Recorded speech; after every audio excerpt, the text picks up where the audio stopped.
من يهده الله فلا مضل له ومن يضلل فلا هادي له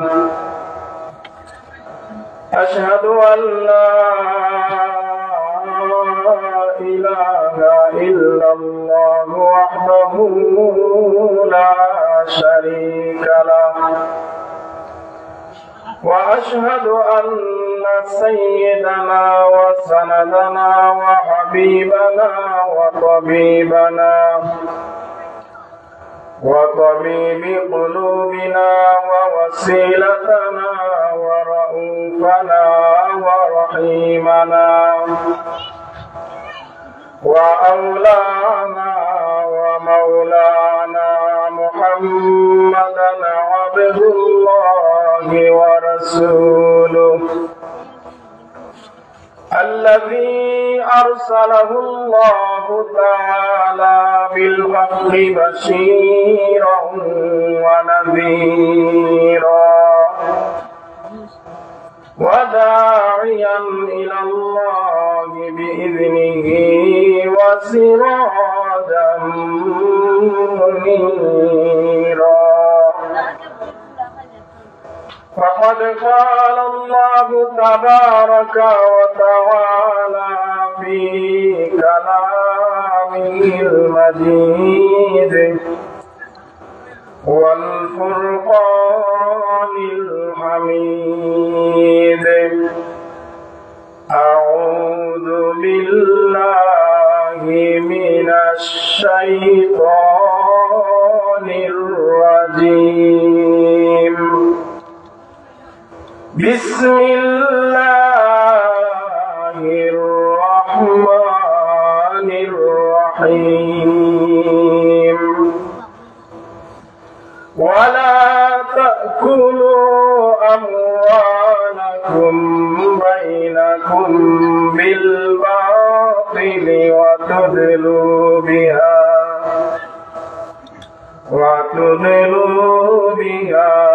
إلى الحكام لتأكلوا فريقا من أموال الناس بالإثم وأنتم تعلمون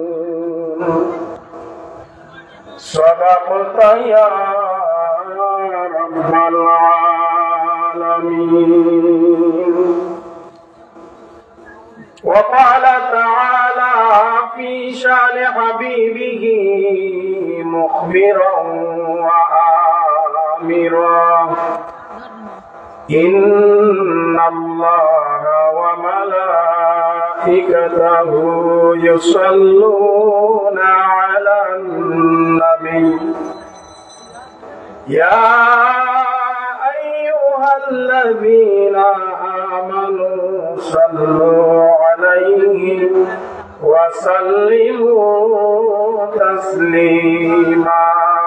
بسم الله والحمد لله الصلاة والسلام عليك يا رسول الله.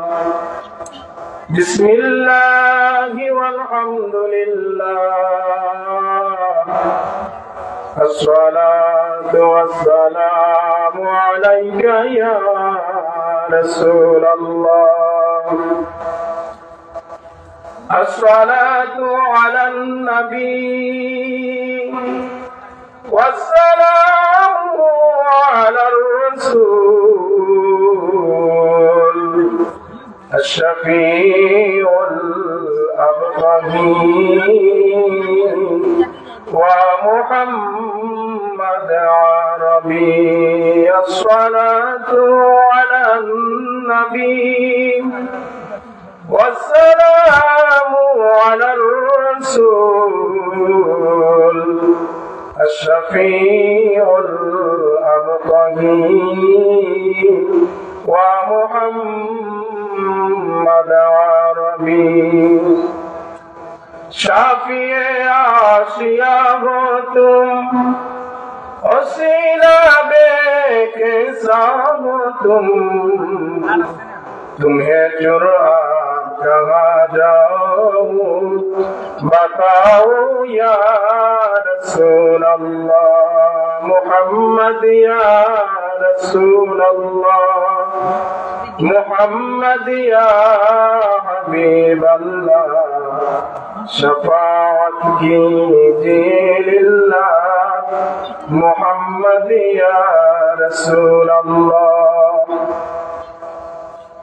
আমরা তো নবীজির শাফাআত চাই। মুমিন মুসলমান বলতে যারা আমাদের নবীজি ইয়ারা নবীর উম্মত দাবি করবে প্রত্যেকেই নবীজির শাফাআত চাই। আমরা চাই কি না? অবশ্যই আমরা শাফাআত চাই। আর এই দরুদ শরীফটি পড়লে অন্তরের মধ্যে নবীজির মহব্বত পয়দা হয়, সৃষ্টি হয়।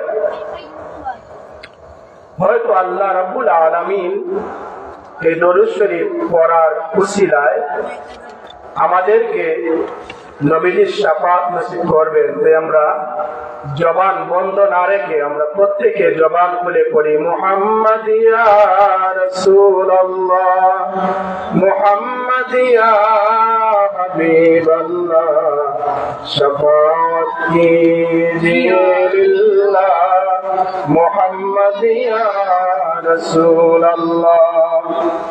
जरा चेहरे से पर्दे को उठाओ या रसूल अल्लाह मुझे दीदार को अपना दिखाओ या रसूल अल्लाह मुहम्मद या रसूल अल्लाह मुहम्मद या हबीब अल्लाह शफाअत कीजिए लिल्लाह मुहम्मद या रसूल अल्लाह। अल्लाहुम्मा सल्ली व सल्लिम व बारिक अलैहि। अल्हम्दुलिल्लाह व शुक्रुलिल्लाह। आज 14 ফেব্রুয়ারি 2024 ইসরাইল সন পূর্ব সাইকুলা পুরাতন জামে মসজিদ কমিটির উদ্যোগে বার্ষিক ইসলামী সুন্নি মহাসম্মেলনের সম্মানিত সভাপতি হযরত মাওলানা কারি আখতার হোসেন রানা সাহেব বারাকাল্লাহু ফি হায়াতি, সহসভাপতি মোহাম্মদ আফতাব মিয়া সাহেব, মোহাম্মদ আতাউর রহমান সাহেব, মোহাম্মদ মোহাম্মদুল্লাহ সাহেব, মোহাম্মদ শুকুর মিয়া সাহেব পূর্ব সাইকুলা। আজকের মাহফিলের প্রধান অতিথি বিশিষ্ট ইসলামী চিন্তাবিদ, সারা বাংলার আলোড়ন সৃষ্টিকারী বক্তা আলহাজ হযরত মাওলানা শাহ ফয়সাল আহমদ হেলালি সাহেব, খলিফা ফাতেহাবাদ দরবার শরীফ কুমিল্লা। আজকের মাহফিলের প্রধান বক্তা আশিকে রাসূল, সুন্নিয়তের অত্যন্ত প্রহরী হযরত মাওলানা আব্দুর রউফ সালেহী সাহেব, আরবি প্রভাষক খালিশপুর সিনিয়র আলিম মডেল মাদ্রাসা মৌলভীবাজার। আজকের মাহফিলের অন্যান্য অতিথিবৃন্দ, বিশেষ করে কিছুক্ষণ আগে মহব্বতের ভাই খুব সুন্দর আল্লাহর হাবিবের শানে গজল পরিবেশন করলেন, নাত পরিবেশন করলেন, অত্যন্ত ভালো লাগলো। আমরা সবাই বলি আলহামদুলিল্লাহ। আল্লাহর এই ভাইকে যেন আল্লাহ রাব্বুল আলামিন হায়াতে তয়্যিবা তওয়িলা দান করেন, সবাই বলি আমিন। আজকের এই মাহফিলটি আপনাদের অনুষ্ঠিত হয়েছে না ঠান্ডা না গরম, বড় সুন্দর একটি পরিবেশ আল্লাহ রাব্বুল আলামিন দান করেছেন। এই জায়গায় বছরে একটি মাহফিলই হয়। আগামী বছর যদি আমাদের হায়াতে বেঁচে থাকি তাহলে মাহফিলে উপস্থিত হতে পারবো। আর এই বছরের ভিতরে সম্ভাবনা নয়, এই মাঠে আর কোনো মাহফিল হবে না। তাই আমরা যারা রাস্তার মধ্যে আছি, বিভিন্ন জায়গায় আছি, অবহেলা করতেছি, আমাদের জন্য দুঃখের বিষয়। কেননা আল্লাহর হাবিব রাহমাতুল লিল আলামিন সাল্লাল্লাহু আলাইহি ওয়াসাল্লাম হাদিস শরীফের মধ্যে বলেন, কুরআন এবং হাদিসের আলোচনা যে জায়গার মধ্যে হয়, এখানের মধ্যে যদি 1 ঘন্টা আল্লাহর কোন বান্দা, মহিলাদের যেখানে আলোচনা হয় পর্দা সহিত মহিলারা, ওইখানে যদি 1 ঘন্টা আল্লাহর কোন বান্দি এই আলোচনার মধ্যে থাকে, 60 বছর নফল ইবাদতের সওয়াব আল্লাহ রাব্বুল আলামিন আল্লাহর এই বান্দা বান্দির নামায় আমলের মধ্যে দান করেন। সুবহানাল্লাহ। যারা আপনারা আসছেন, অবশ্যই এখানে কুরআন হাদিসের আলোচনা হয়েছে এবং হবে। আপনারা বাদ আসর থেকে নিয়ে এখানে আলোচনা শুনছেন। এখন রাত 8টার উপরে, আমাকে 9 ঘটিকা পর্যন্ত সময় দেওয়া হয়েছে। ইনশাআল্লাহুল আজিজ আমি আমার সময়ের ভিতরে কুরআন এবং হাদিসের আলোকে আপনাদের যাতে আত্মার খোরাক হয়, আমাদের জন্য হেদায়েত হয়, এই বিষয়ে এই আলোকে কিছু আলোচনা করব ইনশাআল্লাহ। এই কুরআন হাদিসের যে বাগান সাজানো হয়েছে, আপনারা অত্যন্ত পরিশ্রম করেছেন। যতটুকু জানি যে নভেম্বর মাসের 17 তারিখ এই মাহফিল হওয়ার কথা ছিল, আপনারা অনেক কষ্ট করে আয়োজন করেছিলেন।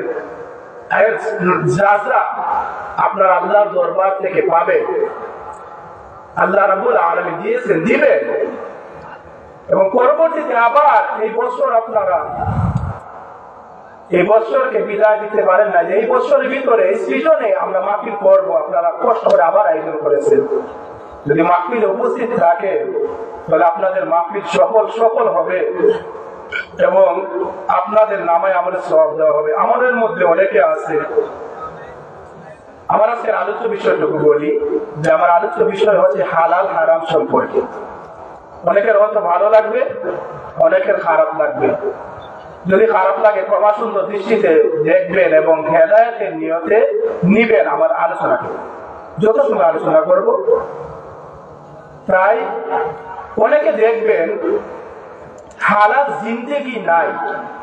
হালাল আপনার কাজে আছে, আপনার কাজে হালাল প্রমাণ করতে হবে, আপনার কথার মধ্যে হালাল প্রমাণ করতে হবে, আপনার খাবারের মধ্যে হালাল প্রমাণ করতে হবে, আপনার ইবাদতের মধ্যে সবকিছুর মধ্যে আপনার হালাল থাকতে হবে। শুধু হালাল যে খাবার সেটাই নয়, হালাল শুধু খাবার নয়, আপনার পোশাক, আপনার খাবার, আপনার কথা, আপনার কাজ, আপনার চলাফেরা, আপনার পারিবারিক জীবন, আপনার সামাজিক জীবন, আপনার এলাকায় যা কিছু করবেন, সমস্ত কিছু যেন হালাল হয়। আমি শুধু হালাল খাবো, আর আমি মুসলমান হয়ে সবার আগে নামাজ পড়বো না, নামাজের সময় অথবা এমনিতে আমি বিধর্মীদের পূজার মধ্যে যাব, তাহলে এই হালাল খাবার খেয়ে আরেকটি হারামের মধ্যে আমি লিপ্ত আছি। আমার কথা বুঝতে পারছেন? আমি যে আমার মসজিদে যে আলোচনা করি, আমার মসজিদে প্রায় 10 কাতার মানুষ জুমার মধ্যে শুধু জুমায় আলোচনা করি, এবং জুমার মধ্যে আমি প্রতিটি জুমায় একটি বিষয়ের উপর আলোচনা করি। বছরে প্রতিটি জুমায় একটি বিষয়ের উপরে যতটুকু সম্ভব হয় আলোচনা করি ইনশাআল্লাহ। বাকি জীবন যেন এইভাবে আলোচনা করার তৌফিক দেয়। অনেকে ভালো লাগে, অনেকে ভালো লাগে না। আপনাদেরকে বলছি যে হালাল শুধু খাবারের ক্ষেত্রে নয়, পোশাকের ক্ষেত্রে সর্ব জায়গায় আমার হালাল হতে হবে। আমি হালাল খাই, হালাল পয়সা দিয়ে সবকিছু, আমার পোশাক সবকিছু ঠিক আছে, কিন্তু আমার কথার মধ্যে হারাম। হারাম কি? আমি যখনই কথা বলি মিথ্যা কথা বলি। মিথ্যা কথা বলা হালাল না হারাম? জায়েজ না নাজায়েজ? নাজায়েজ। আমি যখন কথা বলি, কথার সাথে সাথে আমি কি মানুষকে গালি না দিয়ে কথা বলতে পারি না? মানুষকে গালি না দিয়ে কথা বলতে পারি না। কারণে অকারণে, সময়ে অসময়ে, পরিবারে, সমাজে, সব জায়গায় শুধু আমার মুখের মধ্যে গালি থাকে। এটা যদি হয় তাহলে কি হয়? গালি দেওয়া কবিরা গুনাহ। গালি দেওয়া কবিরা গুনাহ। যদি আপনি কাউকে গালি দেন, আপনি মানুষকে কতল করার, হত্যা করার যে গুনাহ আপনার নামায় দেওয়া হবে। কিন্তু এর মধ্যে একটা পার্থক্য আছে। কিভাবে? কোন মানুষ যদি কোন মানুষকে কতল করে ফেলে, মেরে ফেলে, তাহলে সেই ব্যক্তির কাছ থেকে আর মাফ চাওয়ার কোন সুযোগ নাই, কারণ সে দুনিয়া থেকে চলে গেছে। তাই আর কোন সুযোগ থাকে না। তাই যারা হত্যা করবে, কতল করবে, মানুষ মারবে, তাদের দুনিয়ার জীবনে আর কোন মাফ নাই। যদি আল্লাহর এখতিয়ার, আল্লাহ যদি মাফ করে দেন, এটা আলাদা বিষয়। কিন্তু যার কাছ থেকে মারছে, যাকে কতল করছে, তার কাছ থেকে মাফ চাওয়ার সুযোগ নেই। কিন্তু গালি দেওয়ার পরে যদি আপনি কোন মানুষের গীবত করেন, কোন মানুষকে গালি দেন, কোন মানুষের ব্যাপারে আপনি চুগলখড়ি করেন, তখন যদি ওই মানুষটির কাছে আপনি অনুতপ্ত হয়ে মনে মনে আপনি অনুতপ্ত, কেন আমি তাকে গালি দিলাম, কেন আমি ওই ব্যক্তিকে গীবত করলাম, কেন আমি ওই ব্যক্তিটিকে গালি দিলাম, কেন আমি ওই ব্যক্তিটিকে একটি থাপ্পড় মারলাম, তখন অনুতপ্ত হয়ে ওই ব্যক্তির কাছে কি আপনি মাফ চান, ওই ব্যক্তি আপনাকে মাফ করে দিবে। মুমিন মুসলমান বলতে মাফ করে দেয়, মাফ করে দিবে। মাফ করলে আল্লাহ আপনাকে মাফ করে দিবে, এটার জন্য কোনো কিছু নাই। সুবহানাল্লাহ। কিন্তু গালি দেওয়া মারাত্মক। দেখ, আমি কুরআনুল কারীমের আয়াতে কারিমা তিলাওয়াত করেছি। আল্লাহ রাব্বুল আলামিন আয়াতের মধ্যে যা বলেছেন আমি সরল অনুবাদ করে তারপরে আমি আলোচনা করবো ইনশাআল্লাহুল আজিজ। আল্লাহ রাব্বুল আলামিন বলেন, বিসমিল্লাহির রহমানির রহিম, ولا تأكلوا أموالكم بينكم بالباطل وتدلوا بها إلى الحكام لتأكلوا فريقا من أموال الناس بالإثم وأنتم تعلمون। আল্লাহ রাব্বুল আলামিন বলেন যে দুনিয়ার মধ্যে অন্যায় ভাবে কাহারো সম্পদ ভোগ করিও না, খাইও না। অন্যায় ভাবে, অন্যায় বলতে বাতিল পন্থায় কাহারো কোনো কিছু খাইও না। ওয়ালা তাকুলু আমওয়ালাকুম বাইনাকুম বিল বাতিল ওয়া তুদলু বিহা ইলাল হুকাম। অন্যায় ভাবে মানুষের সম্পদ আত্মসাৎ করার জন্য, কোন ইতিমের সম্পদ আত্মসাৎ করার জন্য, অন্যায় ভাবে কোনো কিছু পাওয়ার জন্য তুমি কোন বিচারকের নিকট বিচারের জন্য যাইও না, জেনে শুনে। وَتُدْلُوا بِهَا إِلَى الْحُكَّامِ لِتَأْكُلُوا فَرِيقًا مِنْ أَمْوَالِ النَّاسِ بِالْإِثْمِ وَأَنْتُمْ تَعْلَمُونَ। অন্যায়ভাবে কারো কিছু খাওয়ার জন্য, যখন আপনি জানেন যে আমি যে তার সম্পত্তি, তার জায়গাটি, তার ঘর, তার বিভিন্ন বিষয় আমি ভোগ করার জন্য, যদি এতিম হয় তো মানুষের সুবিধা পায়, বলেন নাউযুবিল্লাহ। এতিম যদি হয়, তার সম্পদ আত্মসাৎ করে। এতিম বলতে কে এতিম? যেমন পরিপূর্ণ বয়সে যায় নাই, কিশোর মানুষ, বালক, ছোট মাসুম বাচ্চা, এদের সম্পদ আছে। যদি আমি একটু চেষ্টা করি, তাদের তো আর বড় কেউ নাই যে দেখাশোনা করবে। একটু চাতুরি করে কোন বিচারকের কাছে গিয়ে আমি দাবি করি যে তার বাবার কাছে আমার এগুলা বিভিন্ন বিষয়ে আমি অন্যায় ভাবে তার সম্পদ আত্মসাৎ করবো।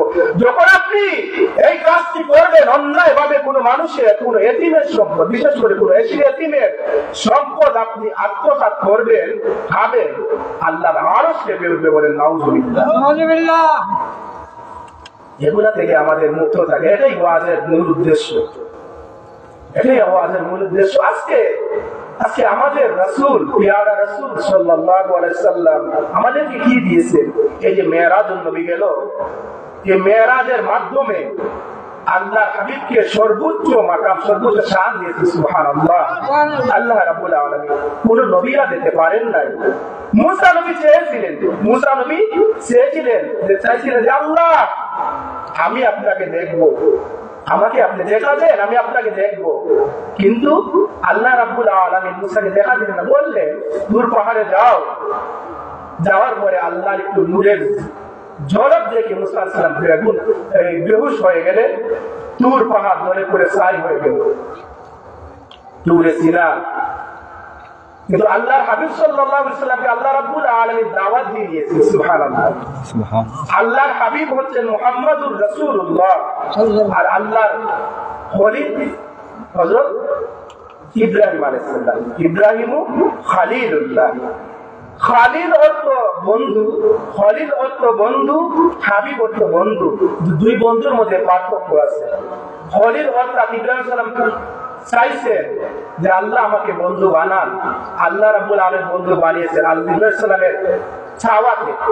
আর আল্লাহর হাবিব কে আল্লাহ রাব্বুল আলামিন নিজে বন্ধু বানিয়েছেন। সুবহানাল্লাহ, এজন্য আল্লাহর হাবিব সিদরাতুল মুনতাহা আপনারা জানেন, ওই জায়গা অতিক্রম, যেখানে গিয়ে জিবরিল আমিন সহ অন্যান্য ফেরেশতারা বিচরণ করতে থাকে। এই সপ্তম আকাশের মধ্যে আপনারা আলোচনা শুনছেন কিনা জানি না, পূর্ববর্তী বক্তারা বলেছেন কিনা আমি জানি না, শুনি নাই। তারপর আমি বলি, সপ্তম আসমানের মধ্যে একজন নবী আছেন, মেরাজে গিয়ে আল্লাহর হাবিব সাল্লাল্লাহু আলাইহি ওয়াসাল্লাম দেখেছেন। ওই নবীর নাম কি বলেন তো? হযরত ইব্রাহিম খলিলুল্লাহ আলাইহিস সালাম। সুবহানাল্লাহ। সপ্তম আকাশে কিভাবে ছিলেন? সপ্তম আকাশে ঠিক জমিনের মধ্যে যে কাবা শরীফ, ওই জায়গার মধ্যে হারামাইন শরীফ, কাবা শরীফ যে জায়গায় আছে বাইতুল্লাহ, এর ঠিক সোজা উপরে, এক আসমান নয়, এক আসমান থেকে আরেক আসমান অনেক দূরত্ব, এটা আমার আলোচনার বিষয় নয়। এভাবে সপ্তম আসমানে ঠিক উপরে একটি মসজিদ আছে, ফেরেশতাদের মসজিদ। এই মসজিদটির নাম হচ্ছে বাইতুল মামুর। বলে সুবহানাল্লাহ। এই বাইতুল মামুরে আল্লাহর হাবিব সাল্লাল্লাহু আলাইহি ওয়াসাল্লাম দেখেছেন যে বাইতুল মামুরে এই হেলান দিয়ে, পিছনে হেলান দিয়ে ইব্রাহিম আলাইহিস সালাম বসে আছেন। সুবহানাল্লাহ। ইব্রাহিম আলাইহিস সালাম বসে আছেন। এই বাইতুল মামুর সম্পর্কে আরেকটা জিনিস আপনাদেরকে বলি। এই বাইতুল মামুর তাওয়াফ করেন, ইবাদত করেন, আল্লাহ ইবাদতের উদ্দেশ্যে ফেরেশতারা তাওয়াফ করেন।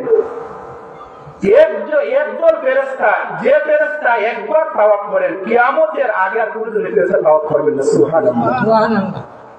অসংখ্য অগণিত ফেরেশতা, মালাইকা আল্লাহ রাব্বুল আলামিন সৃষ্টি করেছেন। কত ফেরেশতা আছেন আসমানের মধ্যে। একবার যিনি তাওয়াফ করবেন আর দ্বিতীয়বার সুযোগ হবে না, এত ফেরেশতা। এই ফেরেশতারা বিচরণ করেন। এই যে একটি সীমানা আছে, যে সীমানা জিবরিল আমিন দিয়ে থেমেছিলেন, এর এই ওই পাশে কোন ফেরেশতাও যাইতে পারে না, কোন নবীও জান নাই, নবী তো জানি নাই। আল্লাহ হাবিবের মেরাজ হয়েছে, তাফসীরে রুহুল বয়ানের মধ্যে আছে যে আল্লাহর হাবিবের মেরাজ হয়েছে 34 বার। 33 বার কোন প্রসিদ্ধ নেই, এজন্য যে 33 বার মেরাজ হয়েছে স্বপ্ন যুগে, আর একবার মেরাজ হয়েছে বাস্তবে। 34 বার যে মেরাজ হয়েছে স্বপ্ন যুগে, এটা আলোচনার বিষয়। কিন্তু আল্লাহর হাবিবের স্বপ্ন, আল্লাহর হাবিবের স্বপ্ন বাস্তব। আল্লাহর হাবিবের যা স্বপ্ন দেখেছেন, নবীদের স্বপ্ন যা দেখেছেন তাই। সুবহানাল্লাহ। আর আমরা যদি রাত্রিবেলায় স্বপ্নে দেখি যে আমি আমেরিকায় গিয়েছি, আমি লন্ডন গিয়েছি, আর সকালে ঘুম থেকে দেখি আমার ঘরের মধ্যেই আছি, তাহলে তো এটা স্বপ্ন নয়। কিন্তু যদি মুমিন বান্দা হয়, ঈমানদার হয়, অনেকে আমাদেরকে এসে স্বপ্নের কথা বলেন, অনেকে আমাদেরকে এসে স্বপ্নের কথা বলেন, হুজুর আমি একটা স্বপ্ন দেখেছি, এটা স্বপ্ন দেখেছি, এটা কি হবে?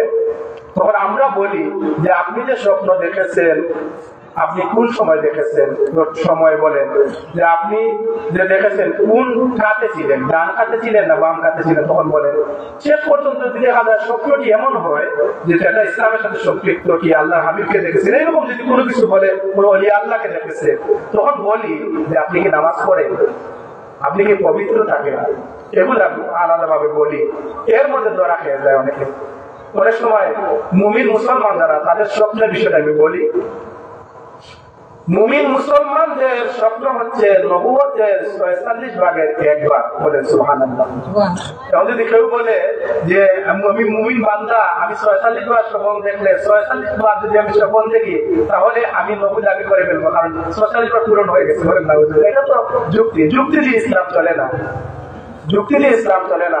অনেক সময় অনেক বক্তারা দেখা যায় গানের মাধ্যমে, গান দিয়ে বিভিন্ন ভাবে, অনেক ভাবে দেখা যায় যুক্তি দিয়ে মেরাজ বোঝাতে চান যে আল্লাহর হাবিবের মেরাজ।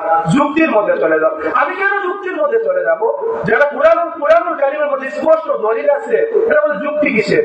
কিন্তু বর্তমান যুগে এই যে মোবাইল, টেলিফোন, বিভিন্ন বিষয়, রকেট, বিমান, এগুলো আবিষ্কার হয়ে আর সুবিধা করে দিয়েছে, নাস্তিকরা বুঝতে পারে যে আল্লাহ হাবিবের মেরাজ হয়েছে, এটা থেকে শিক্ষা গ্রহণ। সুবহানাল্লাহ। অনেক সময় যুক্তি দেয় যে একটি ভারী জিনিস, নবীজি তো ভারী জিনিস ভারী হয়ে ওটা উদাহরণ দেয়, নবীজির ক্ষেত্রে নয়। ভারী জিনিস নিচ থেকে উপরে কিভাবে উঠবে, উপর থেকে নিচের দিকে ভারী জিনিস আসতে পারে, যুক্তি দিয়ে দেয়। তো এই যুক্তিটা আর দেবে না, কেননা যে বাড়ি বিমান রকেট অনেকগুলো মানুষ কাজের দেশে যায়, অনেক ওজন ভালো, অনেক কিভাবে উঠতে পারে, এগুলা দিয়ে দেয়। যুক্তি না দিয়ে আমি কোরআন এবং হাদিসের মাধ্যমে আমি মেরাজের আলোচনা করবো। আমি বলতেছিলাম যে অন্যায় ভাবে বাতিল পন্থায় মানুষের সম্পদ আত্মসাৎ করেন। এখন আপনাদেরকে একটি জিনিস বলি, এই যে অন্যায় ভাবে মানুষের সম্পদ আত্মসাৎ করা, মানুষের কাছ থেকে সম্পদ নেওয়া, এইগুলা হালাল না হারাম? আমি বলেছিলাম হারাম। এই হারামের মধ্যে কৌশল ভাবে, বিভিন্ন কৌশলগত ভাবে, বিভিন্ন ভাবে মানুষেরা কি করে, অনেকে এই মানুষের সম্পদ আত্মসাৎ করে। একটি নাম, এটা হচ্ছে সুদ। এটি কি? সুদ। সুদ জিনিসটা হারাম, সুদ বলতেই হারাম। আর বন্ধক শব্দ, এটি যদিও শব্দ, বন্ধক শব্দটা পবিত্র, সুবহানাল্লাহ। অনেক সময় দেখা যায় এই আরবিতে যেটাকে সুদ বলে, আরবিতে সুদ বলে, আরবিতে রিবা বলে, আর বাংলায় সুদ বলে। রিবা বলে কুরআনুল কারীমের ভাষা, আরবিতে রিবা বলে, বাংলা সুদ বলে। অনেক আবার এটাকে বন্ধক, আরো অনেক নাম আছে যেগুলো মুখস্থ নাই, মানে কি কতগুলো উচ্চারণ করে, যেগুলো আমি আর ব্যবসা। আল্লাহ রাব্বুল আলামিন কুরআনুল কারীমের মধ্যে এই যে সুদের বিষয়ে বলেছেন মারাত্মক। যারা সুদকে ব্যবসা বলবে তাদের ঈমান চলে যাবে, বলেন নাউজুবিল্লাহ। সুদকে যারা ব্যবসা বলবে, পবিত্র একটি শব্দ বন্ধক, এটা বলবে। বন্ধক কিন্তু জায়েজ, বন্ধকের পন্থা আছে। আমি যদি এই বিষয়গুলো আলোচনা করি বন্ধক নিয়ে, তাহলে এটার মধ্যে আধা ঘন্টা। এগুলো বিস্তারিত না বলে আমি শুধু আমার মূল বিষয়গুলো বলতে চাই যে বন্ধক শব্দটি পবিত্র, ব্যবসা উত্তম, ব্যবসা করা সুন্দর। এই ব্যবসা এবং বন্ধককে সুদের নামে চালিয়ে, সুদের এই সুদ থেকে ব্যবসা এবং বন্ধকের নামে চালিয়ে দিচ্ছে, বলে নাউজুবিল্লাহ। মারাত্মক। কুরআনুল কারীমের মধ্যে আছে যারা এই সুদ ছাড়তে পারবে না, হারাম তো অনেক জিনিস, এই সুদ যারা ছাড়তে পারবে না তাদের সাথে আল্লাহ এবং আল্লাহর হাবিবের যুদ্ধ ঘোষণা করেছে। নাউজুবিল্লাহ, যুদ্ধ ঘোষণা করেছে। কি বুঝেন? সুদ ভালো জিনিস। আল্লাহ হাবিব সাল্লাল্লাহু আলাইহি সাল্লাম মেরাজের রাত্রিতে যখন গেলেন, মেরাজের রাত্রিতে আলমে বরজখের এবং অনেক নিদর্শন দেখেছেন।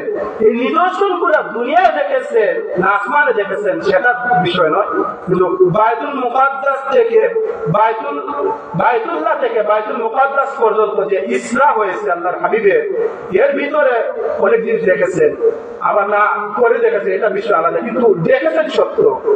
এর মধ্যে দুইটা বিষয় আমি বলি। আজকে আমাদের যারা বক্তা, ইসলামিক বক্তা বলে, আর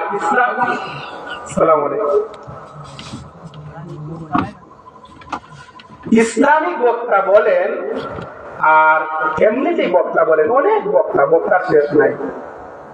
চায়ের দোকানে তো অনেক বক্তা পাওয়া যায়, চায়ের দোকানে অনেক বক্তা পাওয়া যায়। বলবেন হাদিসে আছে, কি আছে? হাদিসে আছে। আল্লাহ হাবিব সাল্লাল্লাহু আলাইহি ওয়াসাল্লাম বলেন, যেটা আমার হাদিস নয়, যা আমি বলি নাই, যদি এগুলা তোমরা বলো, এগুলা যারা বলবে তাদের প্রতি আল্লাহর হাবিবের লানত, তাদের জায়গা দুচোখে করে নিয়ে বলেন নাউজুবিল্লাহ। যেটা ইচ্ছা সেটা আপনি হাদিস বলতে পারবেন না। আল্লাহ বলেছেন, হাদিসের মধ্যে আছে, এগুলো বলতেই থাকেন অনেক মানুষ।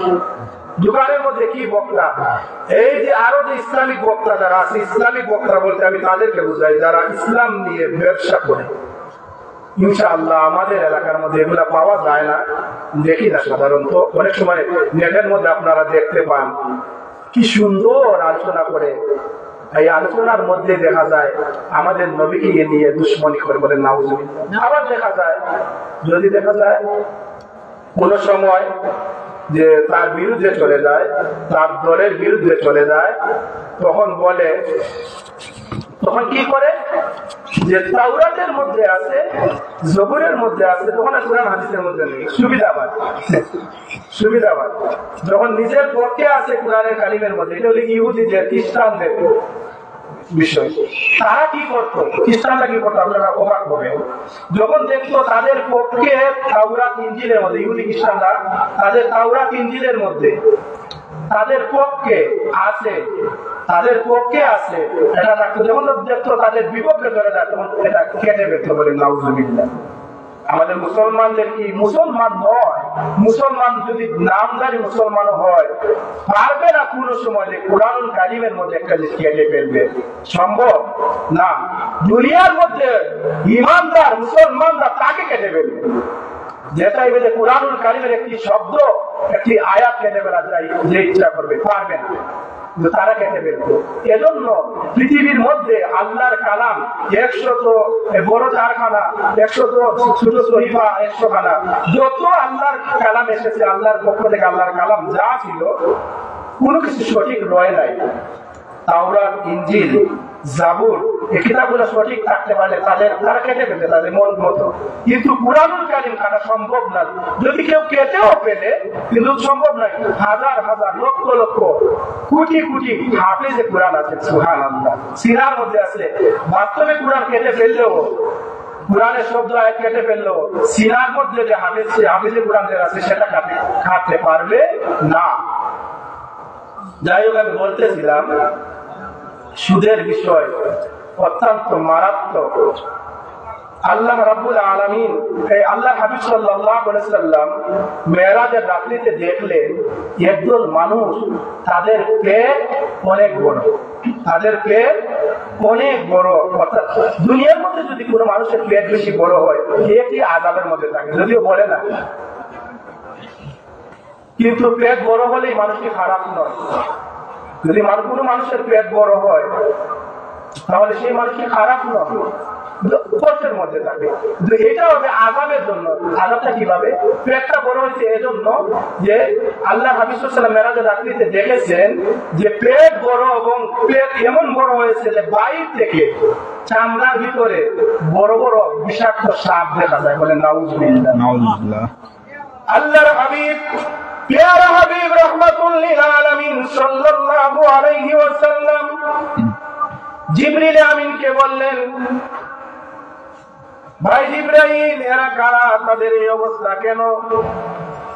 জিবরিল আমিন বললেন, ইয়া রাসূলুল্লাহ, ইয়া হাবিবাল্লাহ, দুনিয়ার মধ্যে তারা এমন একটি মারাত্মক কাজের মধ্যে লিপ্ত থাকতো, তারা এমন হারাম কাজ করতো, এমন হারাম খাইতো, যে হারামের নাম হচ্ছে সুদ, তারা হচ্ছেন সুদখোর। বলেন নাউজুবিল্লাহ।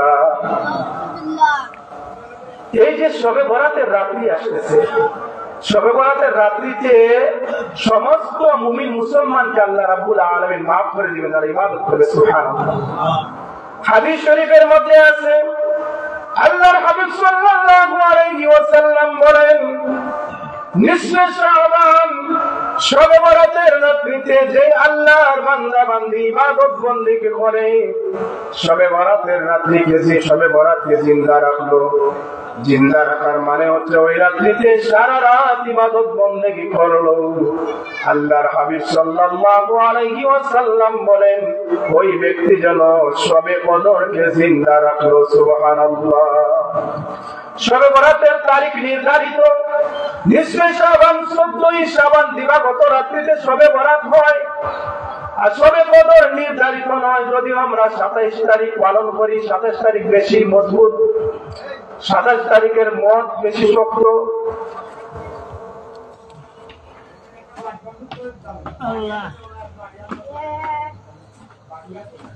27 তারিখ যদিও আমরা পালন করি, কিন্তু 27 তারিখের মতটা শক্ত বিধায় আমরা পালন করি, কিন্তু শবে কদর নির্ধারিত নয়। কোন দিন নির্ধারিত হয়? এই জন্য রমজানের শেষ 10 দিন ইতিকাফ করা হয় শবে কদর তালাশের জন্য। কিন্তু শবে বরাতের রাত্রিটা যদি আপনি জিন্দা রাখেন তাহলে আপনি শবে কদর জিন্দা রাখলেন। সুবহানাল্লাহ সুবহানাল্লাহি ওয়া বিহামদিহি সুবহানাল্লাহিল আযীম। এই যে শবে বরাতের রাত্রিতে অনেককে মাফ করা হবে, কিন্তু যারা সুদ খায়, যারা ঘুষ খায়, যে মুসলমান আরেক মুসলমানের সাথে 3 দিন পর্যন্ত কথা বলে না, 3 দিন কথা বন্ধ করে রাখে, এবং যারা মা বাবার অবাধ্য, যারা মা বাবা অবাধ্য, যারা জাদু করে, যারা গণক, এইরকম যারা আছে, যারা জিনা করে, তারা যদি তওবা না করে তাহলে ওই রাত্রিতে তাদেরকে মাফ করা হবে। সারা রাত্রি ইবাদত করলেও তাদেরকে মাফ করা হবে না, বলেন না। আমি সহজে সহজে বলি, সুদখোর, ঘুষখোর, জিনাখোর, চুগলখোর, গীবতখোর, এই যারা আছে তাদেরকে মাফ করা হবে না। কুর লাগানো শব্দটা আমরা সিলেটি ভাষায় যে কুর লাগানো যে শব্দগুলো আছে তাদেরকে মাফ করা হবে না। আমার সময় 8:45 মিনিট পর্যন্ত নির্ধারণ করে দেওয়া হচ্ছে, আর 7-8 মিনিট সময় আছে, ভিতরে আমার আলোচনা শেষ করব। আমি বলতেছিলাম, যদি কোনো মানুষ সুদ খায় আপনারা কি হাল করবেন? কোনো মানুষ যদি সুদ খায়, অনেকে বলে যে এই ব্যক্তি সুদ খায়, আমার কি সমস্যা? সুদ যারা খাবে তাদের শাস্তি, তাদের কারণে এলাকার মধ্যে গজব নাযিল হবে, বলে নাউযুবিল্লাহ। যে সুদ খাবে তার কারণে এলাকার মধ্যে গজব নাযিল হবে। শুদ্ধ যারা তারা রক্তের নদীর মধ্যে সাঁতার কাটবে, বলেন নাউযুবিল্লাহ। রক্তের নদীতে সাঁতার কাটবে, এটা অত্যন্ত মারাত্মক। এই গুনাহ যে আপনারা জানেন, জানার পরে অনেকে এগুলা করে বিভিন্ন ভাবে বিভিন্ন বিষয় নিয়ে খায়, বলেন নাউযুবিল্লাহ। মারাত্মক। আল্লাহ রাব্বুল আলামিন যেন আমাদেরকে এই হারাম কাজ থেকে হেফাজত করেন। সুদ যারা খায় তারা কি করে? তাদের দুনিয়ার মধ্যে তাদের চেহারা নষ্ট হয়ে যায়, দুনিয়ার মধ্যে মৌতের আগে তাদের কঠিন অবস্থা হয়, মরণের সময় তাদের চেহারা বিকৃতি হয়ে যায়, মারা যাওয়ার পরে ওই ব্যক্তি মাফ পাবে না। কুরআনুল কারীমের আয়াত দলিল, যারা সুদ খাবে এবং জানার পরেও, এটার আযাবের কথা জানার পরেও ছাড়বে না, তারা চিরস্থায়ী জাহান্নামে থাকবে। আমরা জানি যারা ঈমানদার, যারা মুমিন মুসলমান, যাদের কলিমা পড়ে মুসলমান, যারা ঈমান নিয়ে কবরে যাবে, তারা এক সময় তারা জাহান্নামের আযাব ভোগ করে জান্নাতে যাবে। কিন্তু এই সুদের পরিণতি জানার পরেও সুদের আয়াত নাযিল হয়েছে, অসংখ্য আয়াত আছে। কুরআনুল কারীমের সূরা বাকারার 275 নম্বর আয়াত থেকে নিয়ে আলোচনা, লম্বা আলোচনা আছে। আমার সময় নাই, তাই আমি ইচ্ছা ছিল প্রাসঙ্গিক অনেক কিছু বলে ফেলেছি, এজন্য বলতে পারি নাই। কিন্তু এই আয়াতগুলোর মধ্যে নিষেধ দেওয়া হয়েছে, আল্লাহ এবং আল্লাহর হাবিব যুদ্ধ করছেন এই সুদখোর যারা, তাদের সাথে। সুদের সম্পত্তি আপনার কি করবেন? আপনার আলে আওলাদ যারা আছে তাদের কি বানিয়ে যাবে? আপনি সুদ খাওয়ার উদ্দেশ্যে আপনার সম্পদ বানাবেন, সুদ খাওয়ার উদ্দেশ্য আপনার সম্পদ বানানো। আপনি সুদ খাইবেন, সুদের মাধ্যমে আপনার যে আলে আওলাদ গুলো আছে তারা আপনার সম্পদ ভোগ করবে, আপনি কবরে চলে যাবে। কি রেখে যাবেন তাদের জন্য? তাদের মধ্য থেকে কি আল্লাহর ওলি বের হবে? আল্লাহর ওলি পয়দা হবে? আল্লাহর খাস বান্দা হবে আপনার আলে আওলাদের মধ্যে? আপনি তো হারামের কি পাহাড় তৈরি করে গেছেন। সময় থাকতে এগুলা থেকে ফিরে আসেন, সময় থাকতে ফিরে আসেন। আর কুরআনুল কারীমের আয়াত বলার পরে যদি কেউ সুদ খায় এবং এই সুদকে সমর্থন করে, এটার জন্য কোন আলেমের সাথে যারা বলবে তাদের সাথে খারাপ ব্যবহার করে, কোন মানুষ যদি বলে তার সাথে খারাপ ব্যবহার করে, সেই ব্যক্তি কোনদিন সে জান্নাতে যাবে না, কোনদিন যারা চিরস্থায়ী জাহান্নামে থাকবে। এজন্য যে কুরআনুল কারীমের অসংখ্য আয়াত অস্বীকার করে তার ঈমান চলে যায়, বলেন নাউযুবিল্লাহ। আস্তাগফিরুল্লাহ, সবাই বলেন আস্তাগফিরুল্লাহ, আস্তাগফিরুল্লাহ, আস্তাগফিরুল্লাহ। হে আল্লাহ, আমাদেরকে, আমাদের আলে আওলাদদেরকে, আমাদের বংশধরদেরকে এই হারাম কাজ থেকে মুক্ত রাখুন আল্লাহ। সবাই বলেন আল্লাহ আমাদেরকে, আমাদের বংশের সবাইকে, আমাদের এলাকায় এই হারাম থেকে মুক্ত রাখুন আল্লাহ। এটা থেকে বাঁচতে পারি, এটা থেকে বাঁচতে পারি। আমাদের নবীজি আমাদেরকে দিয়েছে হাজার রাত্রির ইবাদত, হাজার মাসের ইবাদত 84 বছর 4 মাস ইবাদত করে যে নকল ইবাদত করে যে সওয়াব পাওয়া যাবে, এই পরিমাণ সওয়াবের ব্যবস্থা করে দিয়েছেন আল্লাহ হাবিব সাল্লাল্লাহু আলাইহি ওয়াসাল্লাম আমাদেরকে। একটি লাইলাতুল কদর দিয়ে সুবহানাল্লাহ। লাইলাতুল, আমরা কি আল্লাহর হাবিবের নির্দেশ সুদ খাবে না, সুদের পরিণতি দিয়েছেন আল্লাহর কালাম থেকে এবং আল্লাহর হাবিব নিষেধ করেছেন, এটাকে আমরা আল্লাহর হাবিবকে মানবো না? আমাদের মানব দরকার, আমরা সুযোগ পেয়েছি। বছরে আমরা একটি রাত পাই, 83 বছর 4 মাস ইবাদতের সমতুল্য। আমরা পাওয়া করে আল্লাহর হাবিবের যে নির্দেশ সুদ খাবেন না আপনি খাবেন, হারামের মধ্যে আপনি যাবেন না আপনি যাবেন, হারামের মধ্যে আপনি সর্বদা লিপ্ত থাকবেন। আবার আপনি বলতে গেলে অনেক মানুষ এমন দেখছি জুমার নামাজে ঠিক মতো আসে না, জুমার নামাজে ঠিক মতো আসে না, সেই ব্যক্তি বলে সমাজে কি অবস্থা, সমাজের কি অবস্থা, সমাজের মধ্যে মানুষ এটার মধ্যে আছে এটার মধ্যে আছে, কিন্তু সে ব্যক্তি জুমার নামাজে আসে না। আমি নিজে ঠিক হবো, আমি নিজে ঠিক হবো, আমার আহাতদেরকে ঠিক করবো, আমার আহাতদেরকে হেদায়েতের পথে রাখার চেষ্টা করবো, তারপরে আমি সমাজকে নিয়ে ভাববো। আগে নিজে ঠিক, আমার আহাত ঠিক, তারপর সমাজ, তারপরে সমাজ। আল্লাহ হাবিবের মাধ্যমে আমরা কি পেয়েছি? এই যে রমজানুল মুবারক, রমজানুল মুবারকে আপনি একটি নফল ইবাদত করবেন, আপনার একটি ফরজ ইবাদতের সওয়াব পাবেন। সুবহানাল্লাহ, কত শত নফল। আপনি এক রাকাত ফরজ নামাজ করবেন, এক রাকাতে 70টি ফরজের সওয়াব পাবেন, আল্লাহর হাবিব আমাদেরকে দিয়েছে। সুবহানাল্লাহ। আমরা আল্লাহর হাবিবের হুকুম মানতে রাজি নই, আমরা মানতে রাজি নই। আমাদের উচিত হচ্ছে এই হারাম থেকে আমাদেরকে হেফাজত থাকা, হারাম থেকে মুক্ত থাকা। আমাদের মধ্যে একটা প্রবণতা দেখা যায় বিভিন্ন জায়গায়, কারণ মানুষ এই বন্ধকের নামে, বন্ধক পবিত্র কি শব্দ, বন্ধক পবিত্র কি শব্দ, ভাড়া নেওয়া। আপনি ঘর দিলেন, আপনার জায়গা দিলেন, গাড়ি দিলেন, বিভিন্ন ভাড়া দিলেন, ভাড়া দেওয়া এটাও ভালো জিনিস। ভাড়া দেওয়া যদি সুন্দরভাবে শরীর দিতে পারেন, আর যদি চুক্তি করে দেন, টাকার মাধ্যমে টাকা আনা, স্বর্ণের মাধ্যমে স্বর্ণ আনা, ধানের মাধ্যমে ধান আনা, এটার মাধ্যমে এগুলো হচ্ছে হারাম। আমি আর আমার আলোচনা দীর্ঘ করতে চাই না। আল্লাহ রাব্বুল আলামিন আমাদেরকে আমল করার তৌফিক দান করে। আমাদের মধ্যে উপস্থিত হয়েছেন আজকের মাহফিলের সম্মানিত প্রধান বক্তা, আমাদের এলাকার গৌরব হযরত মাওলানা আব্দুর রব সালেহী সাহেব। আমি এখন টানটুন দেই নাই, আমি কিছু হক কথা বলেছি, আপনারা আমল করার চেষ্টা করবেন। আর এই হক কথাগুলো যারা বলে, এই আলেমদেরকে আমরা দাওয়াত দেই না। আল্লাহ রাব্বুল আলামিন আমাদেরকে আমল করার তৌফিক দান করুন।